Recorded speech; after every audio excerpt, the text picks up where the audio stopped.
मैं जानता हूं कि इकोनॉमिक्स आपने सुना और सीखा है, तो मस्तिष्क की सीमाओं का उल्लंघन बिल्कुल भी नहीं हुआ है। इसलिए मैं पुनः कहूंगा, गुड आफ्टरनून एवरीबॉडी। तो सभी लोग, मुझे लगता है कि 2024 वाले एक बार कितने लोग हैं? 24 इसी साल। क्या बात है, बहुत अद्भुत। 25 और फिर 26 से लेकर 30 तक के। ठीक है। तो बिल्कुल जैसे सर ने कहा है, बूट कैंप, और ये इसलिए भी होना चाहिए, एक प्रकार का आपका टेस्टिंग है कि उतना हम बैठ सकेंगे कि ये नहीं, क्या हम मास्टर को उतना टाइम झेल पाएंगे या नहीं। तो बहुत पॉइंट टू पॉइंट बात करेंगे, और आज गणित की कुछ ऐसी बातें सीखेंगे उन विद्यार्थियों को समर्पित करते हुए जो हमेशा मुझसे एक बात करते कि सर 10वीं तक तो मैथ्स था, पर हम कैसे पास हुए थे केवल हम ही जानते हैं। और मैं ये दावा करूंगा कि आज के इस सेशन में आपको सी सेट में एक कंफर्ट जोन में लाने की हम कोशिश करेंगे। हम कोशिश करेंगे कि आप इस तरीके से फील करें कि ये सब्जेक्ट हमारा अपना सब्जेक्ट है, और इसलिए पढ़ लीजिए क्योंकि बुढ़ापा नजदीक है। नाती पोती आजकल के ठीक नहीं है, वो आपको जज करेंगे। जैसे पहले क्या होते थे, हम बड़े सादे लोग थे, दादा दादी को हमने कभी जवाब नहीं दिए पलटकर। पर आजकल की पीढ़ियां कोई ठीक नहीं है, वे तत्काल बोल देती है आपको आता है मैथ्स, तो इसलिए सीख लीजिए। क्योंकि न जाने किस पड़ाव पर यह याद आ जाए कि काश उस समय मधुकर सर की बात सुन ली होती, तो आज इसकी हिम्मत नहीं होती मुझे मैथ्स और रीजनिंग में ऐसा बोलने की। तो शुरुआत करते हैं बिल्कुल पॉइंट टू पॉइंट। मैं कुछ चीजें पहले हाईलाइट कर देता हूं ताकि एक पैटर्न शुरू कर सके। 15 मिनट में मैं आपको सी सेट के बारे में अवगत करा देता हूं कि civil service aptitude test CSAT, पिछले कुछ समय से सी सेट कम और कैट ज्यादा हो गया है।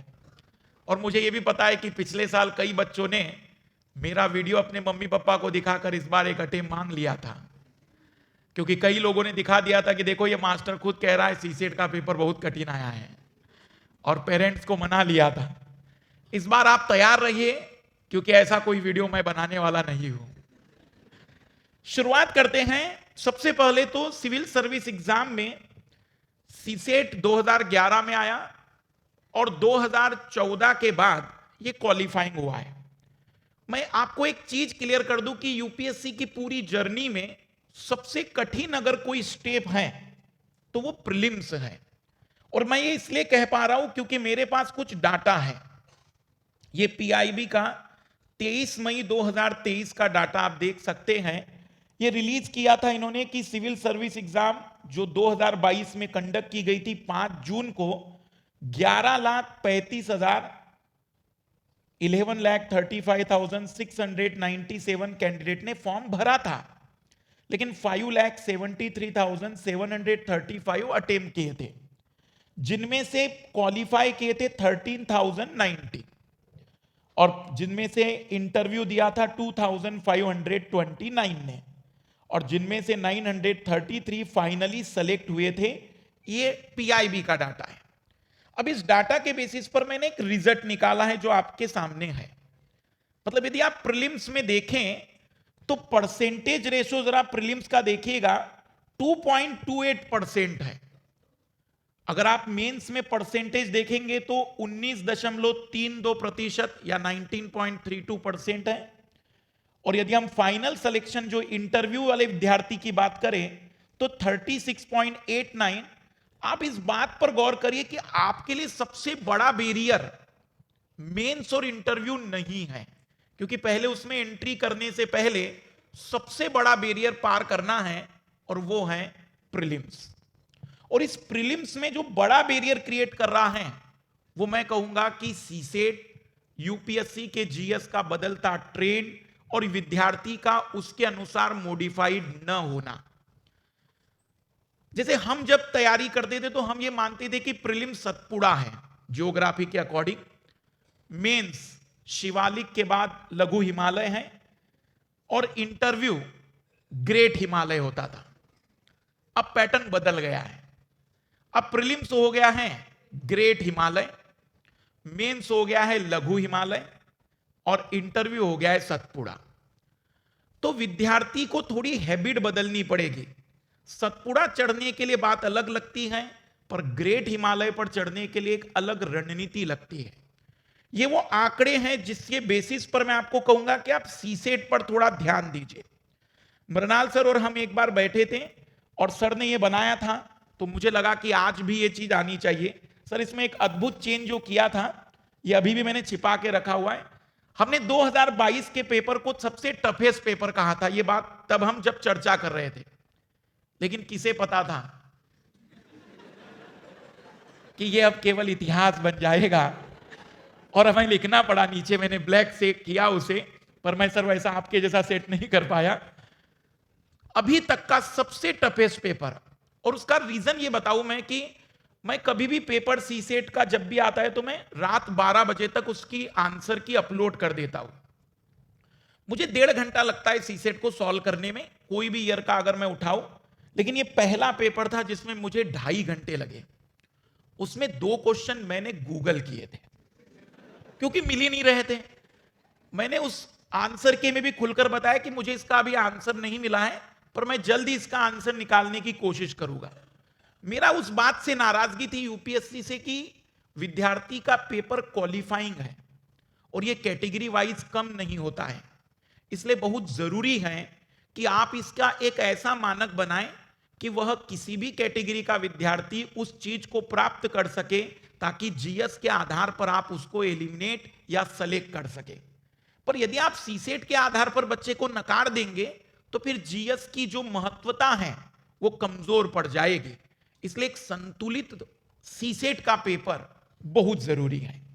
हम अगर बात करें सीसेट में, 2011 में ये पेपर आया था। 2014 में यूपीएससी ने अचानक पेपर को कठिन करने के लिए डिसीजन मेकिंग और इंग्लिश कॉम्प्रिहेंशन खत्म कर दिए थे। एक बात मैं क्लियर कर दूं, अभी भी कुछ लोग यूट्यूब पर इस तरीके की बातें चला देते हैं, इंग्लिश कॉम्प्रिहेंशन अब नहीं आते। अब जो कॉम्प्रिहेंशन आते हैं जिसको हम बाइलिंगुअल कॉम्प्रिहेंशन कहते हैं, जो हिंदी मीडियम के लिए हिंदी में होंगे और इंग्लिश मीडियम के लिए इंग्लिश में। पर एक इंग्लिश कॉम्प्रिहेंशन होते थे 7 क्वेश्चन 8 क्वेश्चन जो केवल इंग्लिश में आते थे। फिर 2015 में इसको क्वालिफाइंग किया, बीजेपी गवर्नमेंट ने कन्वर्ट कर दिया, और अब एक ही पेपर आपका स्कोरिंग पेपर है जीएस, और क्वालिफाइंग का मतलब 33% एग्जैक्ट 66 मार्क्स की डिमांड कही गई। 2018 में अचानक पेपर में एक बड़ा बदलाव आया कि डेटा इंटरप्रिटेशन के क्वेश्चन बंद कर दिए थे। 13 क्वेश्चन डेटा इंटरप्रिटेशन से वापस यूपीएससी ने पूछकर चौंका दिया। 2020 में डाटा सफिशिएंसी नाम के क्वेश्चनों को इंट्रोड्यूस किया, और 2023 अभी तक का सबसे टफेस्ट पेपर है। बस मैं रिक्वेस्ट करता हूं कि अगले साल अगर मैं कहीं सेमिनार लूं तो मुझे ये बूट कैंप लूं तो मुझे ये बताना ना पड़े कि 2023 नहीं 2024 सबसे टफेस्ट था। ये होना नहीं चाहिए। अब जो अधिकतर विद्यार्थी है जिनकी मेंटालिटी ये है कि मैं तो कॉम्प्रिहेंशन से ही जिंदगी गुजार लूंगा, बुरा नहीं है, कॉम्प्रिहेंशन हमारे लिए ब्रह्मास्त्र है। जब जिंदगी में कोई साथ नहीं देगा तो हम कॉम्प्रिहेंशन के बलबूते निकालने की कोशिश करेंगे, लेकिन हम केवल उसके आधार पर अपने तैयारी को डिसाइड नहीं करेंगे। आप जरा इस ट्रेंड को देखिए, खास करके पिछले 5 साल का। 2018 में 26 सवाल कॉम्प्रिहेंशन के थे, 19 में 30 सवाल थे, 20 में 25 सवाल थे, 21, 22 और 23 तीनों में 27 सवाल है। मतलब मोटे तौर पर यदि मैं आपसे कहूं तो आप 27 सवालों से ज्यादा की उम्मीद ना रखें, और 27 सवाल अटेम्प्ट करके भी इसमें कोई श्योरिटी नहीं होती है कि उत्तर कितना सही होगा। हो सकता है आपका उत्तर सही हो, लेकिन यूपीएससी अगले साल बताएगी कि मैंने ये नहीं माना था, क्योंकि वो 1 साल के बाद आंसर की देती है। तो हमें कुछ जगह पे श्योरिटी चाहिए, और वो है मैथ रीजनिंग। मैं आपको कुछ रिजल्ट दिखा रहा हूं। जो कुछ ऐसे बच्चे हैं जो जीएस में धुआंधार हैं और सीसेट में धुआं है। देखो, अब ये विद्यार्थी, मतलब बहुत तकलीफ होती होगी इस विद्यार्थी को। इमेजिन करिए 65.83, और जीएस में नंबर देखिए कोई साधारण नहीं है, 118 नंबर बहुत ज्यादा हो गए। ये जो तकलीफ होती होगी इस विद्यार्थी को 0.17 की, ये वही जानता होगा कि क्या उसके ऊपर बीती होगी जब उसने ये आंसर की के बाद अपनी मार्कशीट देखी होगी। केवल एक क्वेश्चन सही नहीं बोल रहा हूं मैं, केवल एक क्वेश्चन गलत नहीं हुआ होता तो ये विद्यार्थी न जाने मेंस में क्या करता, इंटरव्यू में क्या करता। और ऐसा नहीं कि एक विद्यार्थी है, ऐसी बहुत लंबी लिस्ट है। 112 60 number, 101 65 number, 103 55 number, 102 65 number. 65 number मतलब केवल एक नंबर की बातचीत थी ना।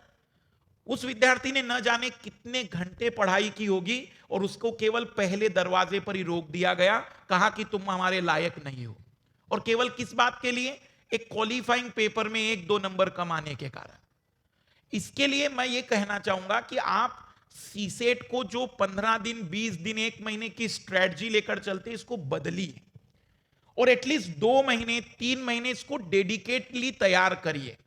अब जैसे एक बड़ा सवाल है कि सर मैंने एसएससी, बैंकिंग, कैट की तैयारी की है, तो क्या मुझे सीसेट की तैयारी करनी चाहिए?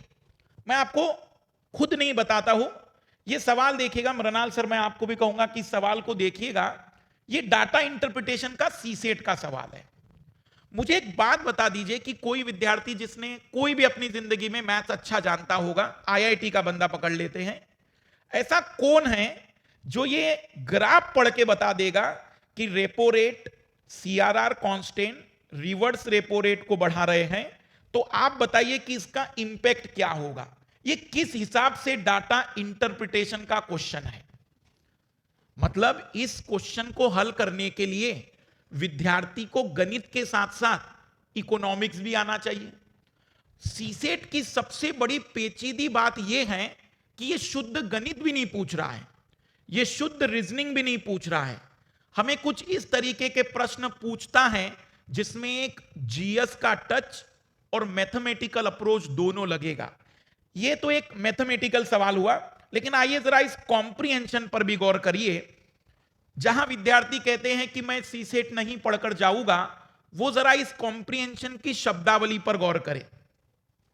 सामाजिक व्यवस्था एक पवित्र अधिकार है जो अन्य सभी अधिकारों का आधार है, तथापि यह अधिकार प्रकृति से नहीं आता और इसलिए इसको परिपाटियों पर आधारित होना चाहिए। इस पूरे कॉम्प्रिहेंशन को कोई व्यक्ति जिसने स्नातक की उपाधि भी प्राप्त कर ली हो, पीजी भी कर लिया हो, शायद ही समझ पाए।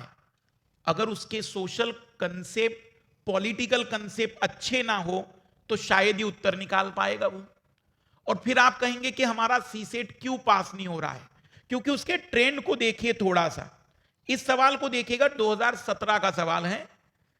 राज्य मोतियों के समान है तथा केंद्र व धागा है जो उन्हें हार में पिरोता है। यदि धागा टूट जाए तो मोती बिखर जाते हैं। और फिर हमसे पूछ रहा है कि यह किस बात की ओर इशारा कर रहा है। अब ऑब्वियसली जिन लोगों ने फेडरलिज्म पढ़ा होगा, संघवाद पढ़ा होगा, वो व्यक्ति जल्दी आइडिया लगा पाएगा, लेकिन जो पहली बार अपनी जिंदगी में सवाल देखेगा, भले उसने हो सकता है मैथमेटिक्स, रीजनिंग बहुत अच्छा किया होगा, लेकिन वो इस उत्तर तक नहीं पहुंच पाएगा। मैं ये कहना चाह रहा हूं कि सीसेट को एक स्पेशलाइज्ड तैयारी की सख्त जरूरत है।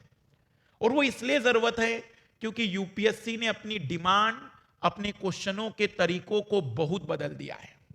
अगर आप इसी पैटर्न में देखेंगे तो क्वेश्चन कॉम्प्रिहेंशन के कुछ ऐसे यूपीएससी ने पूछे हैं जो एक बच्चे के लिए चैलेंज खड़ा करते कि करके दिखा दो, उत्तर निकाल के दिखा दो। जरूरत है आपको इसके लिए 3 महीने ना सही पर एटलीस्ट 2-2.5 महीने कंप्लीटली डेडिकेट होने की, क्योंकि यह बहुत बड़ा बैरियर है प्रीलिम्स के न पास होने में। आइए आज हम सीधा सीखने पर फोकस करते हैं। मैं आज आपको सीधा उन सवालों को हल कराऊंगा जो 2022-23 के कुछ ऐसे प्रश्न थे जिनमें विद्यार्थी बहुत ही अपने आप में असहज महसूस करते हैं। तो मैं कुछ तरीके सिखाते जाऊंगा, उसके आधार पर आप एक प्रश्न का उत्तर निकालते जाएंगे। जैसे आप लोगों को पता होगा कि 11 इंटू 11 की अगर हम बातचीत करें, 11 गुना 11 कितना होता है? ठीक है। अब मैं आपको इसमें एक तरीका सिखा रहा हूं केवल 11 के लिए। आप मान लीजिए कि 111 का स्क्वायर आपको निकालना है, तो 1 कितनी बार है इसमें? 3 टाइम्स। तो आप 3 तक लिख देंगे, 1 2 3 और फिर रिवर्स लिख देंगे 2 1। फॉर एग्जाम्पल 1 1 1 1, तो बताइए क्या आंसर होगा? 1 2 3 4, बड़ा नंबर एक ही बार आएगा, 3 2 1। अब अगर हम आपसे कहें कि 5 टाइम्स 1 है, तो अब आप बता सकते हैं 1 2 3 4 5 4 3 2 1। कोई दिक्कत है यहां समझने में बात? यह आया सभी के समझ में? आइए, अब सवाल ऐसा नहीं आता जैसे पढ़ाया जाता है, उसका अप्लाइड पार्ट आता है। 2022 का देखिएगा सवाल, आई थिंक ये 23 का है मेरे हिसाब से, 8वां सवाल। 9 अंकों की किसी संख्या का प्रत्येक अंक 1 है। Each digit of a 9 digit number is 1। It is multiplied by itself. What is the sum of the digit of the resulting number? अब जो ट्रिक्स पढ़ाई गई, हो सकता है वो ट्रिक्स आप कहेंगे कि कहां पूछेगा, लेकिन यूपीएससी ने उसका भी खूबसूरत सवाल बना दिया। कितने डिजिट का नंबर बताया यूपीएससी ने? 9, और वो भी सभी किससे मिलकर बना है? 1 से। तो 9 बार 1 लिख दिया और उसका स्क्वायर कर देंगे हम लोग। अब बताइए आप लोग इसका आंसर क्या लिखोगे? 1 2 3 4 5 6 7 8 9, देन 8 7 6 5 4 3 2 1। हमें यह आंसर नहीं बताना है, वो क्या पूछ रहा है इसमें? इसका जोड़ क्या आएगा? क्या अब हम इस सवाल का जवाब दे पाएंगे? हम इस सब सम को यदि जोड़ना चाहते हैं तो 1 2 बार आ गया, 2 2 टाइम्स है, 3 2 टाइम्स है, 4 2 टाइम्स है, केवल एक ही नंबर एक बार आया और वो कौन है? 9। हम कहेंगे कि इस संख्या का जोड़ केवल और केवल क्या हो सकता था? 81। मैं ये नहीं कह रहा हूं कि हर सवाल ऐसा होता है, पर अगर आपको ऐसे 5 सवाल भी पेपर में मिल रहे हैं, 8 सवाल भी पेपर में मिल रहे हैं, तो आप उसको स्किप क्यों करें? थोड़ा ही तो सीखना है, थोड़ा ही तो जानना है। क्या गलत है इस चीज को सीखने में कि हम उससे 5-6 क्वेश्चन और बेटर कर पाएंगे? जैसे 2022 का एक सवाल है, 150 प्रतियोगी वाली किसी शतरंज टूर्नामेंट में जब जब कोई खिलाड़ी बाजी हारता है तो उसे बाहर कर दिया जाता है। यह निश्चित किया गया कि कोई भी बाजी बराबरी पर निर्णित नहीं होगी। इस पूरे टूर्नामेंट में कितनी बाजियां खेली गई? अगर हम बात करें, in a tournament of chess having 150 entrants, a player is eliminated whenever he loss a match. जब कोई हारता है और चला जाता है तो इसको नॉकआउट की कंडीशन कहते हैं। अभी वर्ल्ड कप फाइनल में जब सेमीफाइनल होता है तो उसी को हम कहते हैं कि एक ऐसे मैच है, नॉकआउट मैच है, जो हारा वो टूर्नामेंट से बाहर। अब मान लेते हैं, ध्यान से देखना, मैं सिखा रहा हूं आपको।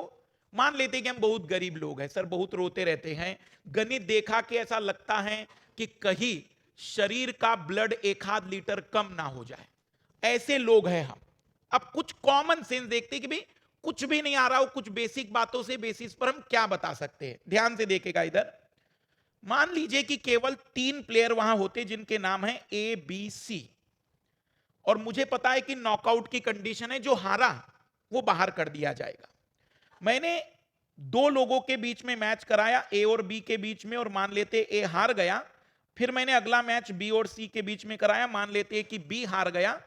3 लोग जब थे, 2 मैच करने के बाद ही पता चल गया कि फाइनल विनर कौन है?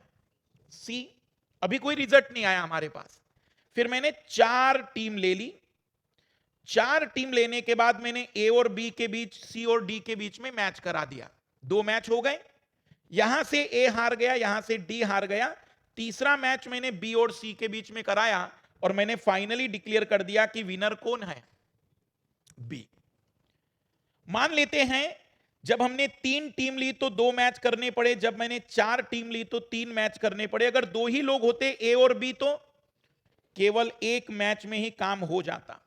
2 team 1 match, 3 team 2 match, 4 team 3 match, 10 team 50 team 150 teams. हम कहेंगे कि इस टूर्नामेंट में विनर को डिक्लेयर करने के लिए आपको 149 मैच करने पड़ेंगे। अब इस गणित को यदि हम नहीं सीख सकते हैं, मेरे हिसाब से, मतलब बुरा मत मानिए, जरूरत नहीं ऐसे व्यक्ति ने कलेक्टर बनने की, क्योंकि डिस्ट्रिक्ट संभालने में आपके अंडर वाला व्यक्ति अगर आपसे थोड़ा भी बेटर मैथ सीखेगा ना या बोलेगा, तो आपको बदनाम नहीं किया जाएगा, संस्था को बदनाम करेंगे कि कैसे कैसे लोग कलेक्टर बन गए। हमारे साहब को तो 40 प्लस 50 करने में कंफ्यूजन हो जाता है। आप पे सवाल नहीं खड़े हो रहे, और इसलिए वो यूपीएससी चाह रही है कि मुझे वो कैंडिडेट चाहिए जिसका मैथ्स एटलीस्ट एवरेज तो हो, एवरेज से बिलो अगर है तो अपने आप को इंप्रूव करे। तीसरा सवाल देखिएगा, मैं ये सवाल ओरिजिनल यही से इसलिए लाया हूं क्योंकि अगर मैं कुछ सवाल दिखाता तो आप कहते सर आप जो करा रहे वो सवाल नहीं आते, यूपीएससी आजकल कठिन पूछ रही है। क्योंकि यूट्यूब पर मैं जानता हूं बच्चे कैसे करते, जैसे उत्तर आया सर ये इतना इजी नहीं आता, कठिन आता है, क्योंकि उसको कठिन लग रहा था। जैसे एक सवाल और मैं आपके सामने 2023 का ही रख रहा हूं, ये 16वें नंबर का सवाल आया था 2023 में।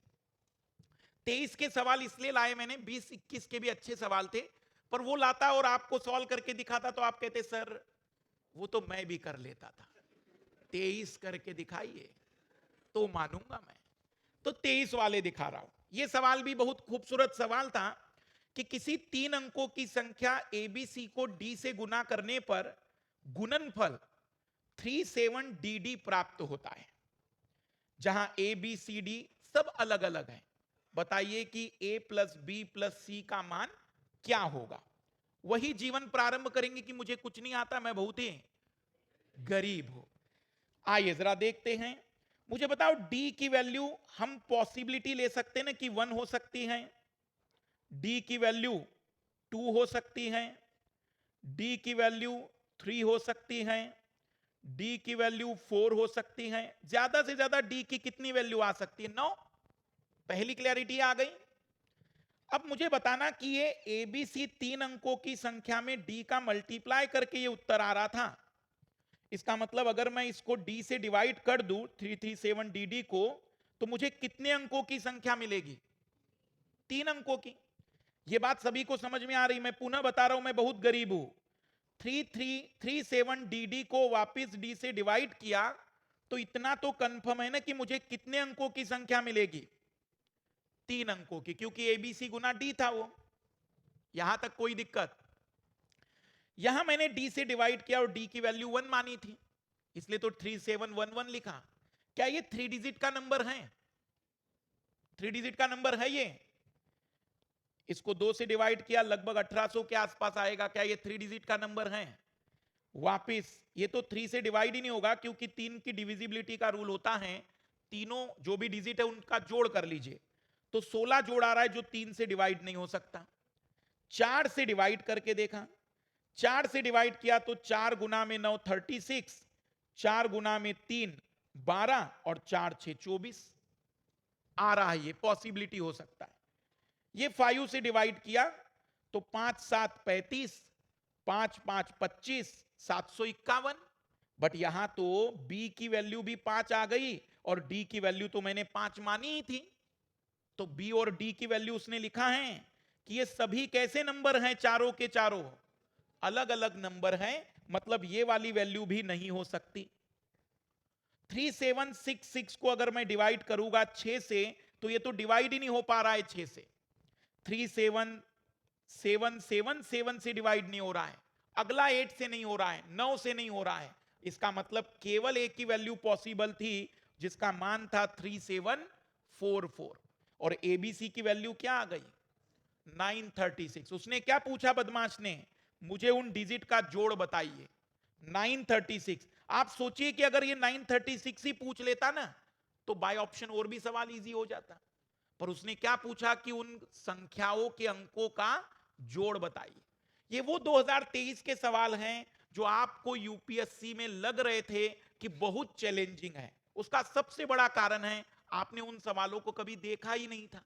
जैसे एक क्वेश्चन और मैं आपके सामने रख रहा हूं, ये 2014 में भी आ चुका है, बट तरीका पूछा अलग तरीके से गया था। एक ट्रिक सिखा रहा हूं और फिर आपके सामने उत्तर रखूंगा मैं। इस दुनिया में 1001 का जब भी मल्टीप्लाई करते हैं किसी भी 3 डिजिट नंबर के साथ, किसी भी 3 डिजिट नंबर के साथ, तो उसका आंसर होता है वो 3 डिजिट नंबर 2 बार लिख दिया जाता है। 372 का मल्टीप्लाई क्या, तो 372 372। 1001 का मल्टीप्लाई आप किसी के साथ भी कर दीजिए, आपका आंसर आ जाएगा 456 456। 2014 का प्रश्न पहले दिखा दूं, क्योंकि इसलिए मैं कहता हूं सीसेट के प्रीवियस ईयर क्वेश्चन देख के जाइए। यूपीएससी ने उस समय यह प्रश्न पूछा था, A B B A into X Y Z X Y Z X Y Z, यही सेम सवाल था। और उस समय यूपीएससी ने पूछा था what is the value of A and B, A और बी का मान ज्ञात कीजिए। तो आपको याद आना चाहिए था कि वो कोई और ही नहीं हो सकता, एक ही चीज है, अब्बा। अब मतलब 1001 है, तो 1001 का मतलब हो जाएगा कि ए की वैल्यू 1 होगी और बी की वैल्यू 0। क्या किया 2023 के प्रश्न में यूपीएससी ने, सेम क्वेश्चन पूछा है पुनः, लेकिन इस बार क्या पूछा कि ये जो एक्स वाई जेड नंबर हैं ये किससे डिवाइड होगा। हमने कहा किसी से हो ना हो, 1001 से तो होगा ही। और 1001 का मतलब होता है 7 गुना में 11 गुना में 13 बराबर 1001। हम कहेंगे कि ये नंबर 7 से भी डिवाइड होगा, 11 से भी डिवाइड होगा और 13 से भी डिवाइड होगा। हमें गणित को उस दृष्टिकोण से नहीं देखना है जो क्लास 10th में आपके साथ हुआ। मैं मान सकता हूं कि क्लास 10 में आपकी मैच्योरिटी अलग थी, क्लास 10 में शिक्षक का लेवल अलग था, लेकिन आज आप कई विषयों को जानते और पढ़ते हैं। आज की आपकी मैच्योरिटी पहले की मैच्योरिटी की तुलना में बहुत बदल गई है, इसलिए केवल आपको थोड़ा एटीट्यूड चेंज करना है। अब यह सवाल 2023 का सवाल था, 100 से भाग देंगे तो रिमाइंडर क्या आएगा। मुझे नहीं लगता है कि आप इस सवाल को नकार दें और कहे कि मैं ऐसे सवाल नहीं सॉल्व कर सकता, और नहीं कर सकते हैं तो प्लीज मत आइए, क्योंकि यूपीएससी में ऑलरेडी लोग ज्यादा है। 100 को से डिवाइड करने पर क्या रिमाइंडर आएगा।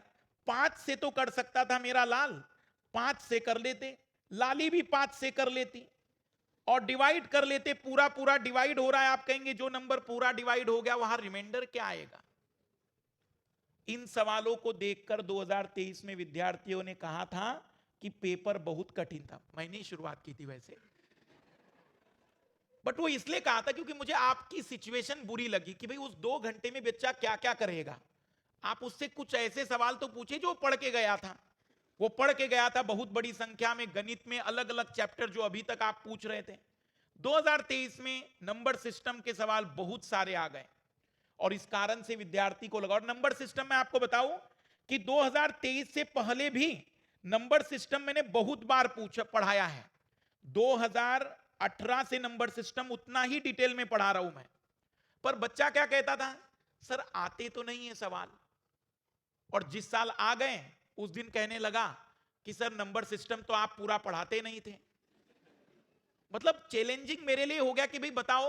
और ये मैं इसलिए कह रहा हूं, आप मेरा YouTube पर 2020 का वीडियो है 6 घंटे का, मैंने 6 घंटे नंबर सिस्टम पर पढ़ाया था और पूरे के पूरे सवाल 2023 की मैं गारंटी लेता हूं उस 6 घंटे के बाद आप हल कर दोगे। पर विद्यार्थी के अंदर डेडिकेशन तो आए, वो इस बात को एक्सेप्ट तो करे कि नहीं मुझे करना चाहिए। जैसे मैं गणित का कंसेप्ट सिखा रहा हूं आपको, एक बढ़िया सवाल गणित में आता है, थोड़ा वो समझिएगा कि आप सीख पाते हैं कि नहीं, और उससे आपको एक कॉन्फिडेंस आ जाएगा कि हाँ मैं गणित कर सकता हूं। सभी लोग कॉपी पेन लेकर आए हैं, आइए एक प्रश्न लिखिएगा।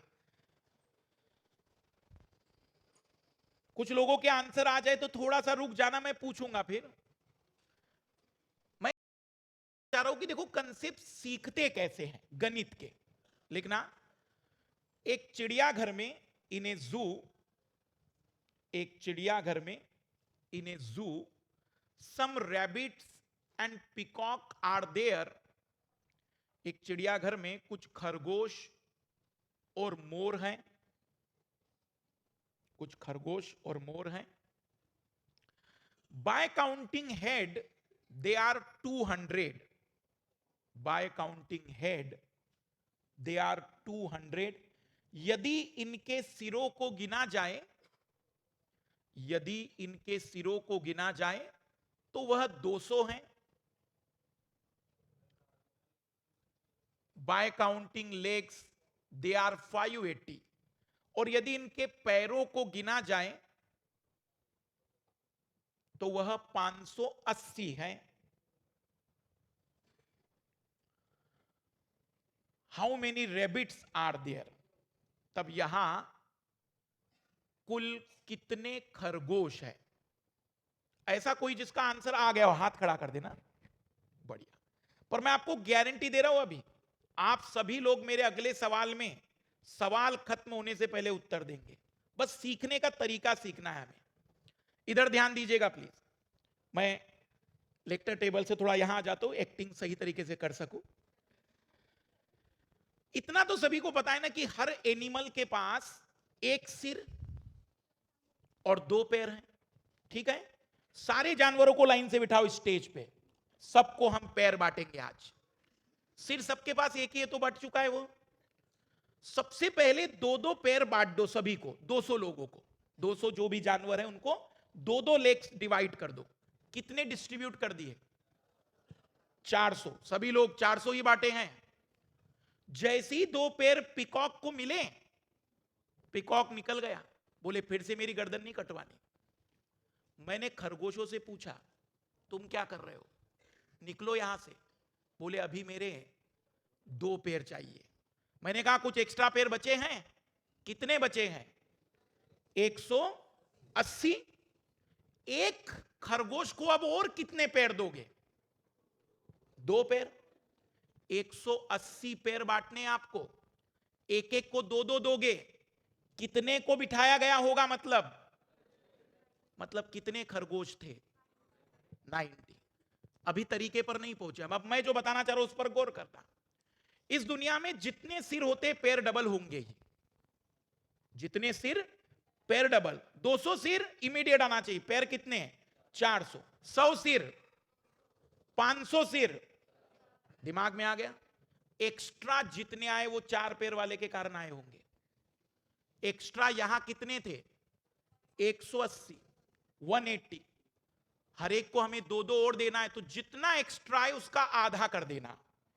180 का आधा 100 आ जाते तो, 500 आ जाते तो, 120 आ जाते तो। क्या यह बात क्लियर हो रही है? इसका मतलब हुआ कि इस दुनिया में ऐसे कंसेप्ट के सवाल जहां भी आएंगे, टू व्हीलर फोर व्हीलर के, जितने गाड़ियां डबल हम पहिए मान लेंगे, जितना एक्स्ट्रा आएगा उसका केवल क्या करना है? आधा। जैसे अगर हम बातचीत करें कि एक सिर, अगर हम बात करें कि एक सिर और डबल पैर हमेशा रखने हैं, तो 200 सिर पर पैर कितने होने चाहिए थे? 400। एक्स्ट्रा कितने थे? 180। केवल आधा कर देना था आपको, और वो क्या निकल कर आ जाता?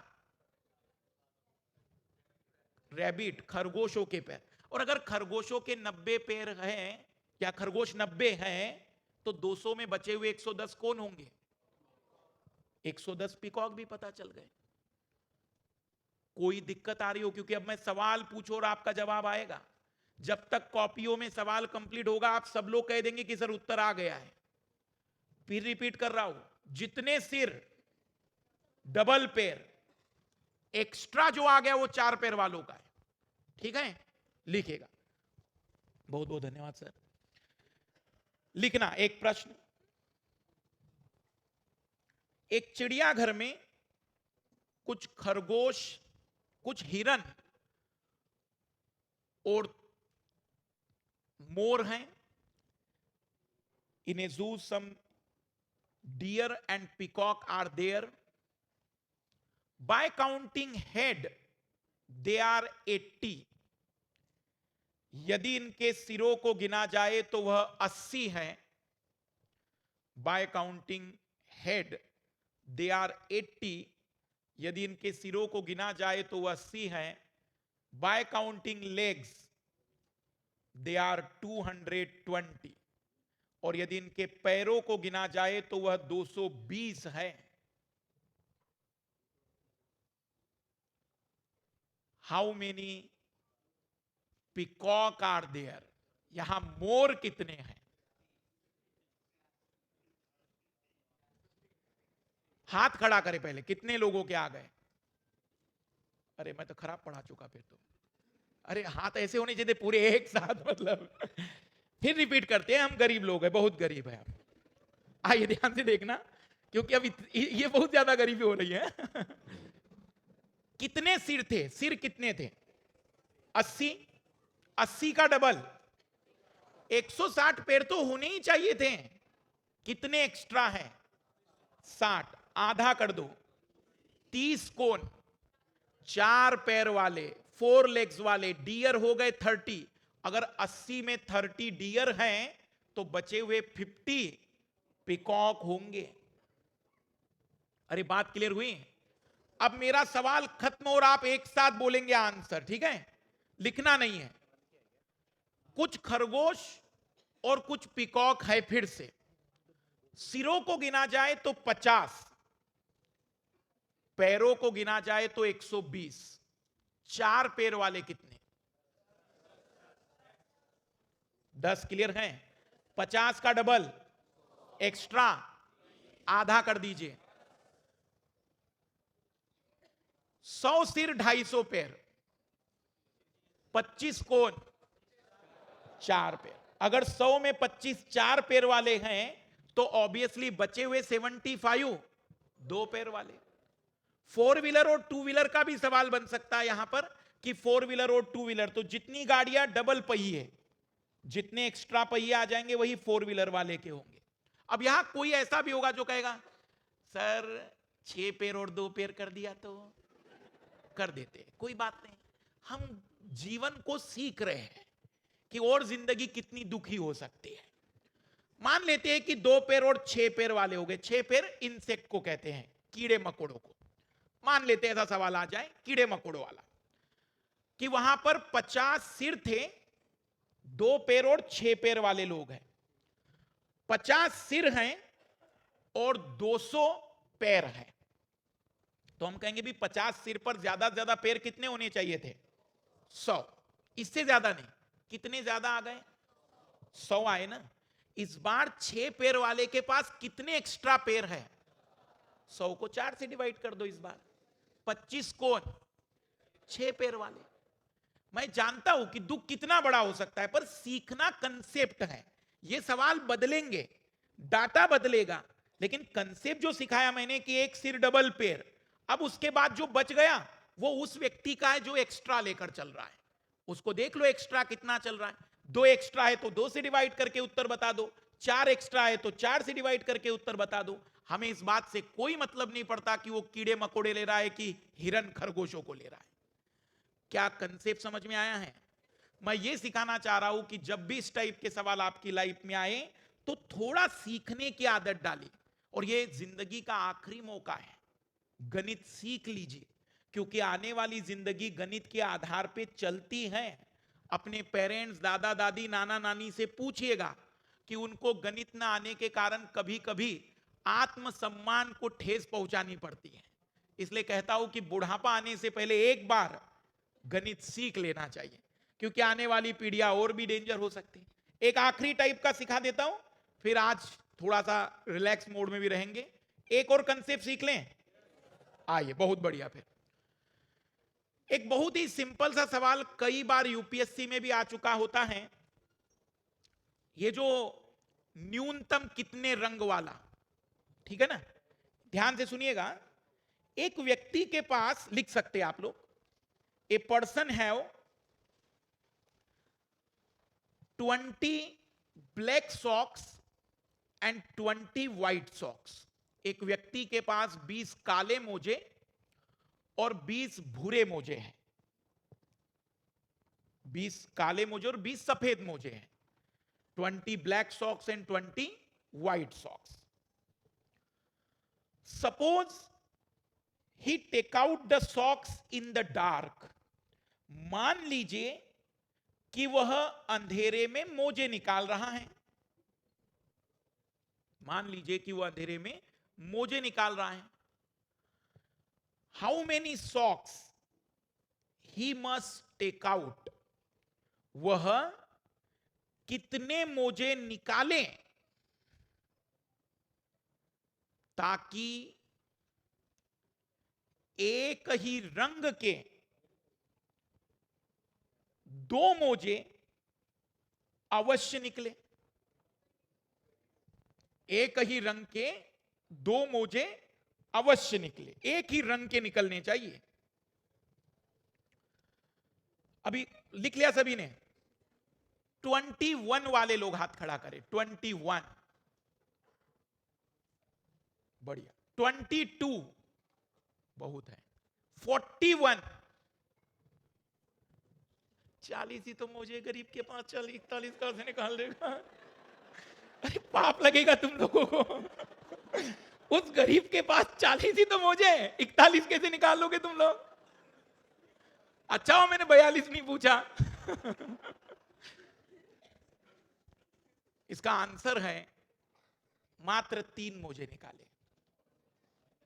दिन कितना खराब हो सकता है उसका, दिन कितना खराब हो सकता है। उसने पहला मोजा निकाला, काला निकला, अनअकैडमी का था वो। दूसरा मोजा निकाला, सफेद निकला, दिन इतना खराब था। अब क्या होगा? तीसरे मोजे में आपकी राय क्या है? काला हुआ तो काले के साथ जोड़ी बना लेना, सफेद हुआ तो सफेद के साथ। कुछ लोग कहेंगे सर एक ही रंग के 3 निकले तो क्या तकलीफ हो रही है, 2 चाहिए थे ना उसे तो। अरे भाई एक रंग के 3 निकले तो क्या बुरा है, हमें तो 2 चाहिए थे तब भी। पर 3 मोजे में गारंटी है कि एक रंग के मोजे तो अवश्य होंगे। लेकिन अब इस सवाल को और कठिन कर सकते हैं। अब मैं आपको लॉजिक सिखा रहा हूं इस टाइप के सवालों को, और फिर मैं आपको बताता हूं क्या सोचा जाता है इन सवालों में। अब 2 कलर की जगह 3 कलर कह देता तो 4 मोजे निकालते, 4 कलर कह देता तो 5, 10 कलर कह देता तो 11। कभी भी जितने कलर उससे एक ज्यादा। लेकिन अब जरा मैं जो सिखाना चाहता हूं उस पर गौर करना। ऐसे सवालों में जब भी हम क्वेश्चन सॉल्व करते हैं सबसे बुरा सोचते हैं, सबसे बुरा, कि इससे बुरा ज्यादा कुछ हो ही नहीं सकता। क्योंकि अगर हम सबसे बुरा सोच लेंगे तो वो हम उस गारंटी तक पहुंच जाएंगे कि हां अब इससे ज्यादा खराब चीज नहीं हो सकती। जैसे सबसे अच्छा क्या हो सकता था, देख लीजिए वो ड्रोन है, इसको यूएवी कहते हैं साइंस एंड टेक्नोलॉजी में, अनमेन्ड एयर व्हीकल। अब वापिस आए, अब ध्यान से सुनिएगा मैं जो बताना चाह रहा हूं पुनः। सबसे बुरा सोचा जाता है, सबसे वर्स्ट। जैसे मैंने यहां वर्स्ट सोचा क्या, कि दिन इतना खराब कि पहला सफेद निकला, दूसरा काला, तीसरा कुछ ना कुछ तो उनमें से ही होगा। अच्छा अगर सोचोगे तो मिनिमम आप कहोगे कि सर ये भी तो हो सकता था दोनों एक ही रंग के, वो किस्मत है। हम किस्मत पर बात नहीं कर रहे हैं, हम गारंटी कह रहे हैं कि एक रंग के 2 तो होंगे ही। अब इसमें सवाल ये बना दे, अगर ये जरूरी थोड़ी था कि वो कलर जो 2 कलर के निकले थे एक ही कलर के, वो दोनों अलग अलग पेयर के थे कि एक ही पेयर के थे, ये कंफर्म नहीं था इसमें। लेकिन अगर मैं कहूं कि एक ही रंग की मोजों की जोड़ी निकले जिसे पहना जा सके, तब सबसे बुरा सोचो। अब सोचो कि सबसे वर्स्ट क्या हो सकता था। तो सबसे वर्स्ट यह हो सकता था कि उस महोदय ने पहले पूरे 10 मोजे निकाल दिए, एक ही पैर के निकल गए। काले निकले पर पूरे एक ही पैर के निकल गए 10, क्योंकि 11 निकल जाता तो जोड़ी बन जाती। 10 ही निकले, बुरा सोच रहा हूं मैं, इससे ज्यादा बुरा नहीं हो सकता। अगले 10 एक दूसरे पैर के निकल गए पूरे वाइट, 20 मोजे निकल गए मेरे से, लेकिन अभी भी मैं जोड़ी नहीं बना पाया। अब मैं जैसे ही 21वां मोजा निकाल दूंगा, वो कोई भी हो सकता है, सफेद हुआ तो सफेद के साथ, काला हुआ तो काले के साथ जोड़ी बन जाएगी। तब मुझे कितने मोजे निकालने पड़ेंगे? 21। मैं जो सिखाना चाहता हूं, पुनः एक बड़ा सवाल दे रहा हूं, और फिर ये अगर सीख गए तो यकीन मानिए कि आपको मजा आएगा कि सच में यूपीएससी ने जो सवाल पूछे थे वो कितने आसान थे। आइए फिर से देख लेते हैं, बोर्ड तब तक नहीं चल रहा है। एक सवाल लिखिए, एक व्यक्ति के पास 10 लाल रंग के 10 लाल रंग के शूज है, 10 जोड़े हैं, 10 pair of red coloured shoes, ठीक है। 9 pair of blue colour shoes, 9 जोड़े नीले रंग के हैं, and 8 pair of white colour shoes, 8 pair of white colour shoes, और 8 जोड़े सफेद रंग के हैं। 10 लाल रंग के जोड़े मतलब 20 शूज हो गए, 9 किस रंग के, नीले रंग के, और 8 सफेद रंग के। यदि वह एक ही रंग के 2 शूज निकालना चाहता हो, 3-4 प्रश्न लिखा दे रहा हूं मैं, ध्यान से लिखते चलना। यदि वो एक ही रंग के 2 शूज निकालना चाहता हो, 2 जोड़े निकालना चाहता हो। दूसरा, यदि वह लाल रंग के 2 शूज निकालना चाहता हो, यदि वह लाल रंग के 2 शूज निकालना चाहता हो, यदि वह किसी भी रंग के पहनने वाले, किसी भी रंग के पहनने वाले शूज की पेयर निकालना चाहता हो, किसी भी रंग के पहनने वाले शूज की पेयर निकालना चाहता हूं। अब मैं इसमें से 2 सॉल्व कर रहा हूं, तीसरा फिर आप ट्राई करेंगे, ठीक है। सबसे पहला सवाल बहुत इजी है। उसने कहा एक रंग के 2 शूज, हमें नहीं बताया बाया दाया कुछ नहीं, बस एक रंग के 2 शूज चाहिए। तो इसका जवाब तो इजी है। दिन कितना बुरा हो सकता है, पहला निकला ब्लू, दूसरा रेड, तीसरा व्हाइट, 3 अलग अलग, चौथा गारंटेड, किसी न किसी एक रंग का तो जोड़ी निकल जाएगा। तो पहले का आंसर तो 4। ये तो इजी था। पर अब सवाल दूसरा है, लाल रंग का शूज चाहिए उसको। तो सबसे बुरा सोचो, सबसे बुरा यह हो सकता था कि तुम्हारे कंटिन्यू 8 पेयर मतलब 16 जूते निकल गए व्हाइट वाले, लाल आया ही नहीं। इतना दिन खराब था कि अगले 18 शूज, 18 शूज, 9 पेयर पूरे के पूरे सफेद रंग के निकल गए, नीले कलर के निकल गए। कितने हो गए, 34। लेकिन अभी भी व्हाइट कलर का शूज नहीं निकला।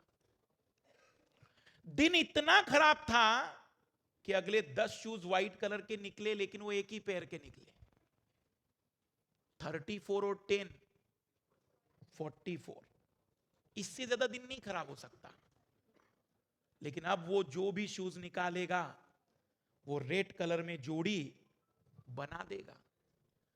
मैक्सिमम 45 शूज में उसे एक रंग के रेड कलर के पहनने वाले शूज मिल जाएंगे। अगर उसने ये नहीं कहा होता 36, तब उत्तर आ जाता, बिल्कुल आ जाता। उसने ये नहीं कहा होता, मान लीजिए कि रेड कलर की जोड़ी निकलनी चाहिए, तो ऑब्वियसली 34 के बाद 35, 36, 2 कलर, 2 आ गए शूज। पर वो एक पेयर के आए कि अलग अलग, ये गारंटी नहीं है। 45 में क्या खासियत है, इसकी गारंटी है कि एक जोड़ी रेड शूज की ऐसी आई होगी जो पहनने योग्य होगी। और जब तीसरा सवाल आ गया, कोई भी रंग का आए, हमें नहीं मतलब, कोई भी रंग का आ जाए लेकिन पहनने योग्य आना चाहिए। तो सबसे बुरा सोचो, तीनों कलर का क्या करोगे, एक एक शूज निकल गया। तीनों कलर का अगर एक एक शूज निकला, मतलब रेड के निकल गए 20 में से 10, व्हाइट के निकल गए 8, ब्लू के निकल गए 9, कितने हो गए 27। 27 शूज निकलने के बावजूद भी तुम्हारा एक पेयर नहीं बन पाया। लेकिन अब 28वां शूज जो भी बनेगा वो गारंटेड किसी न किसी के साथ तो जोड़ी बना देगा। तो रेड कलर अगर पहनने वाला चाहिए तो 45, अगर कोई भी कलर का पहनने वाला चाहिए तो 28। और यदि आपको केवल 2 शूज एक रंग के, हमें केवल कंसेप्ट पर गौर करना है। और कंसेप्ट क्या कहता है इन सवालों का? थिंक द वर्स्ट सिचुएशन, सबसे बुरा सोचो कि क्या हो सकता है। वापिस मैं समरी कर दे रहा हूं, खत्म कर रहे हैं हम सेशन को। हमने सीसेट में 2 बातें तो जान ली कि केवल कॉम्प्रिहेंशन से तो क्लैरिटी नहीं आएगी। दूसरी बात, हमने सवालों को सीखने का कंसेप्ट जानना है। जैसे हमने खरगोश और मोर वाला सवाल देखा, जैसे हमने कलर वाला सवाल देखा, और दोनों में बात क्लियर हुई कि अगर हमारे सामने कंसेप्ट है तो फिर सवालों को कितने भी डाइवर्सिफाइड होने दो, हम आंसर निकाल सकते। यदि ये गणित आप सीख सकते हैं तो आपके अंदर गणित सीखने की काबिलियत है। बाकी आप अभी थोड़े टाइम बैठे रहिएगा। कुछ विद्यार्थियों के जो अच्छे नंबर आए हैं उन्हें भी सम्मानित किया जा रहा है।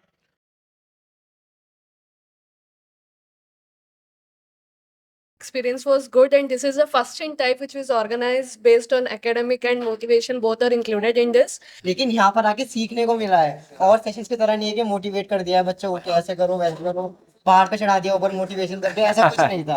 This session was very fruitful as I have jotted down points, have learned some things, but here we have learned. It's a different. मतलब उन्होंने सिखाया, और ये हमने पहला सेमिनार देखा जो बच्चों को सिखा रहे हैं, पढ़ा रहे हैं, एंड वही टॉपिक्स पढ़ा रहे हैं जो क्लासेस में पढ़ा है। Unacademy. Let's crack it.